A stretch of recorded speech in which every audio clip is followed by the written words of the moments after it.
이 아침에 우리가 보실 하나님의 말씀은 이사야서 40장 18절에서 20절까지 말씀을 보겠습니다. 내일 아침에는 21절에서 26절까지 여러분이 묵상해 오시면 되겠습니다. 이사야 40장 18절에서 20절까지 말씀입니다. 그런즉 너희가 하나님을 누구와 같다 하겠으며 무슨 형상을 그에게 비기겠느냐.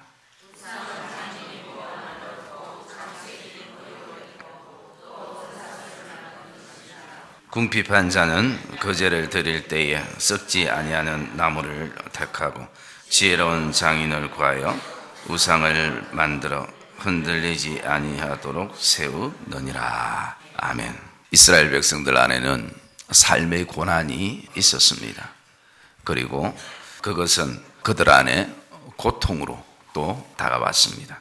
이스라엘 백성들 안에 그 삶의 시간이, 고통의 시간이, 그 고난의 시간이 굉장히 긴 것보다 그들의 삶을, 생각을, 마음을 더 힘들게 하는 요소가 있었습니다. 그것은 그 고통의 시간을 단축시키고 그 고통을 다 덮어버릴 것 같은, 한순간에 이겨나갈 수 있을 것 같은 그런 하나님처럼 보여지는 우상이 그들에게 오늘도 눈앞에 드러나고 나타난다는 것입니다.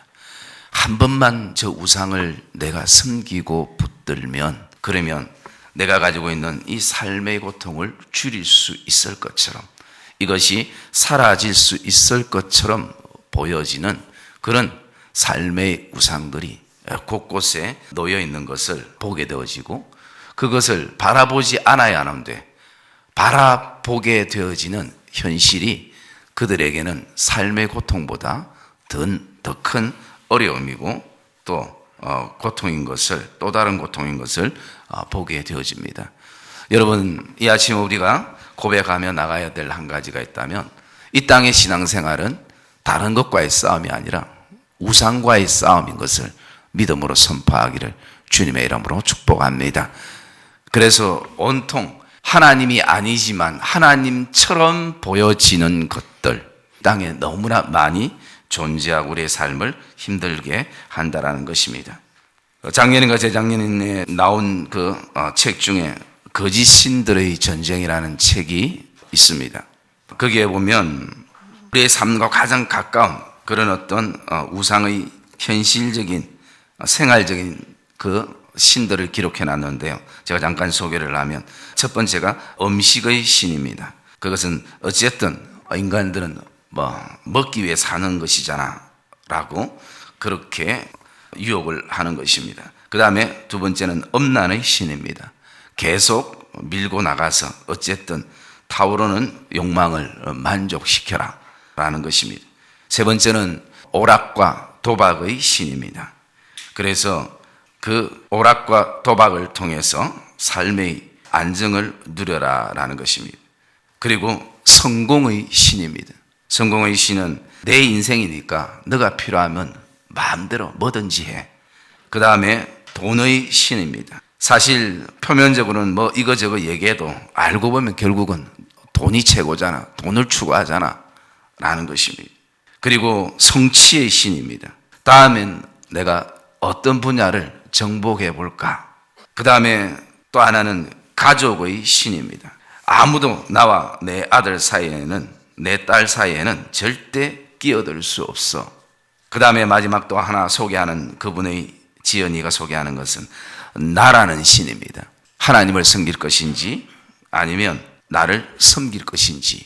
그래서 이 온통 이 시대는, 이 세상은 거짓 신들의 전쟁으로 온통 물들어져 있음을 말하고 있습니다.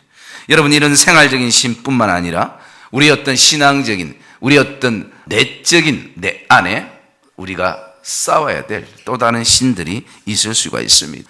교만도 그렇고, 그리고 거만함도 그렇고, 시기도, 질투도, 분쟁도, 야망도, 욕망도, 분열도, 원망도, 이간질도, 좌절도, 절망도, 낙담도, 눈에 보이지 않지만 우리 안에 끊임없이 나를 다스리고 지배하려고 오늘도 다가오는 이런 어떤 수많은 우상들.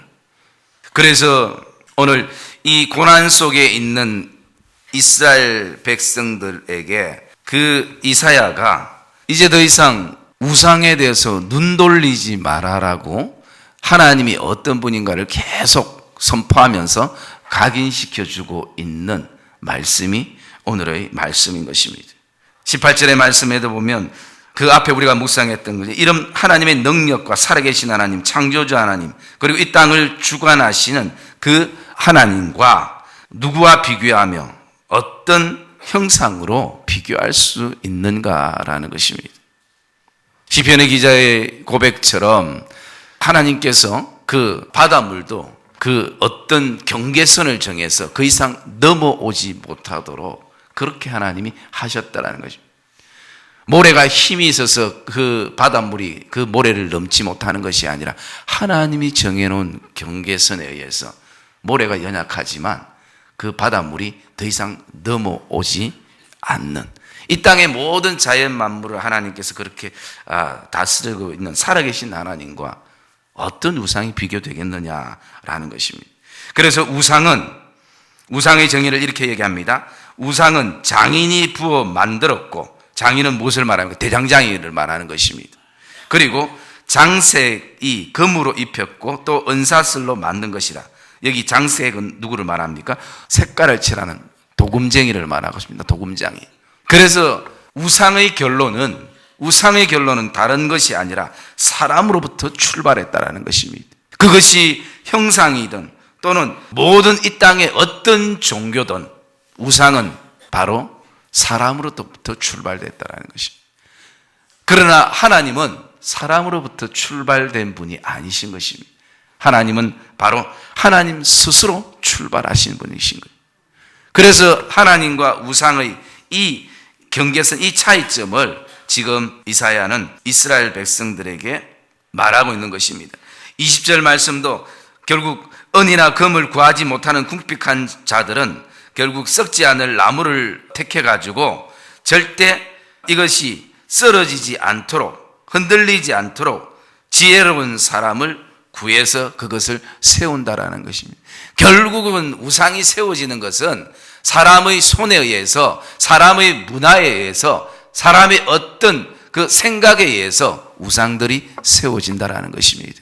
사랑의 믿음의 성도님들, 저와 여러분이 드리는 이 아침에 하나님은 스스로 출발하신, 스스로 계신 분인 것을 다시 한번 발견하는 이 아침 되기를 주의 이름으로 축복합니다. 아무리 우상이 화려하고 그 순간 내 고난을 다 덮어줄 것처럼 보여지고 저기에 가면 좀 쉴 수 있을 것처럼 느껴져도 우상은 그 어떤 형상을 가지고 그 어떤 나에게 힘이 되어지는 것처럼 또 나에게 어떤 쾌락과 욕망과 즐거움을 채워줄 것처럼 보여지지만 그것은 사람으로부터 출발했다라는 이 분명한 믿음의 경계선을 다시 한번 가지기를 주님의 이름으로 축복합니다.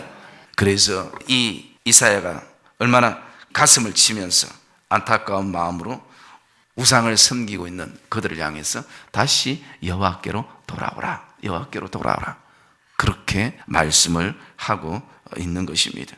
여러분, 누구나에게는 고난은 다 있게 되어지고 우리가 그 고난의 시간을 믿음의 사람들은 결코 세월의 시간 속에 그냥 보내서는 안 될 것입니다. 반드시 우리 안에 하나님이 주신 고난엔 뜻이 있다라는, 하나님이 주신 우리의 그 인생의 시대는 반드시 하나님의 어떤 목적이 있다라는 그 분명한 소망의 믿음을 가지고 그 시간 가장 하나님을 가까이 하는 그런 복된 시간이 되기를 주님의 이름으로 축복합니다. 하나님께서는 우리의 어떤 인간적인 어떤 인내력이나 또 우리의 인간적인 어떤 그 견디는 그 힘을 기르기 위해서 우리에게 고난을 허락하시는 분이 아니신 것입니다.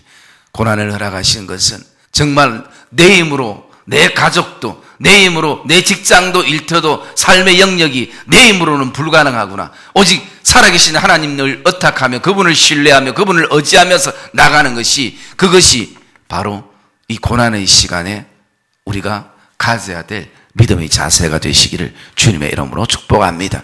그래서 우리가 돌아보면 좀 힘들지만, 좀 많이 지치지만, 좀 고통스럽지만 그 신앙의 그 고난의 그 신앙으로 내린 그 결론의 끝은 바로 그 고난은 나에게 하나님의 복이 되고 하나님의 은혜가 됨을 우리가 발견하게 되는 줄 믿습니다. 여러분, 고난의 시간에 있습니까? 고통의 시간이 너무 깁니까? 그 시간 하나님을 가까이 하십시오. 그냥 인간적으로 무감각 속에서 세월만 보낼 것이 아니라, 시간만 보낼 것이 아니라, 오늘도 우리 안에 크고 작은 우상들이, 내가 싸워야 될 우상들이 무엇인지 하나님처럼 보여지는, 하나님이 아님에도 불구하고 그 순간 하나님처럼 보여지는 그 우상들을 성령의 불로 오늘도 태우시는 이 아침 되기를 주님의 이름으로 축복합니다. 그래서 고난이 우리를 더욱더 겸손하게 만드는 것입니다. 사람이 언제 달라집니까? 고난의 시간 속에 달라지는 것이. 그전에는 자기 의가 강하고 자기 생각이 강하고 절대 양보하지 않고 절대 이해하지 않고 이랬던 사람들이 그 고난의 풀무불 속에서 단련시키고 연단될 때, 그리고 우리가 잘 아는 욥기 23장 10절에 욥이 어떤 고백합니까?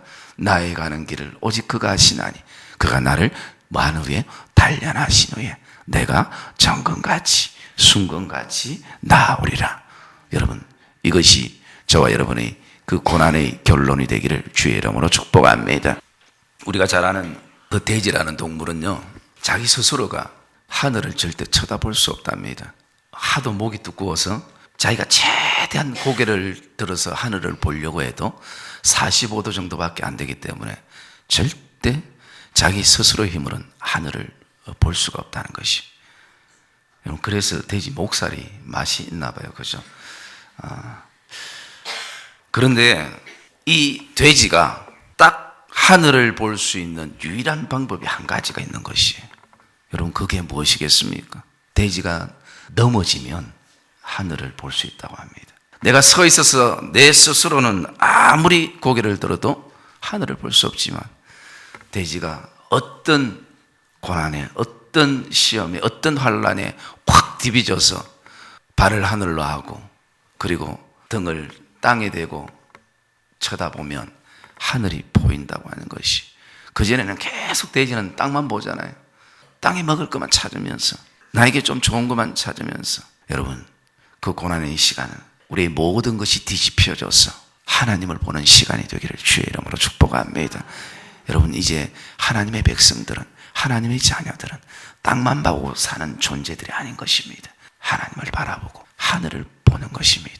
여러분, 저와 여러분의 삶에 어떤 인생의 고난 속에서도 저와 여러분들이 오늘도 때로는 우리가 절대 뒤집어지면 우리 가정이 끝날 것 같고 죽을 것 같던 그런 순간이, 그런 유혹이 우리에게 있다 할지라도 고난의 시간은 오직 하나님을 가까이 하며 하나님을 향하는 복된 믿음의 삶이 되어지시기를 주님의 이름으로 축복합니다. 특별히 오늘도 이 고난의 시간에 나에게 가장 나를 힘들게 하는 그런 우상은 무엇인가? 그 우상은 사람으로부터 출발한 것입니다. 세상 유행과 문화로부터 출발한 것입니다. 그래서 우리가 저 앞에 묵상했던 그 이 땅에 우리가 스스로 만드는 고통이 두 가지라고 했습니다. 그 첫째가 소문이고 두 번째가 유행인 것입니다. 유행을 내가 쫓지 못하면 마치 뒤진 인생처럼 오늘도 나에게 고통을 주는 것, 엉뚱한 소문들이 오늘도 사람들을 힘들게 하는 것. 그래서 저와 여러분 안에 오늘도 어떤 그것이 형상화되어 있든 형상화되어 있지 않든 내 안에 하나님처럼 보여지게 하는 그 우상들을 오늘도 성령의 불로 저와 여러분들이 태우시는 그런 결단과 고백이 저와 여러분 안에 있기를 주님의 이름으로 축복합니다. 반드시 우리는 기억해야 합니다. 하나님은 스스로 출발하신 분이지만 우상은 어쨌든 사람의 손에 만들어진 것이다.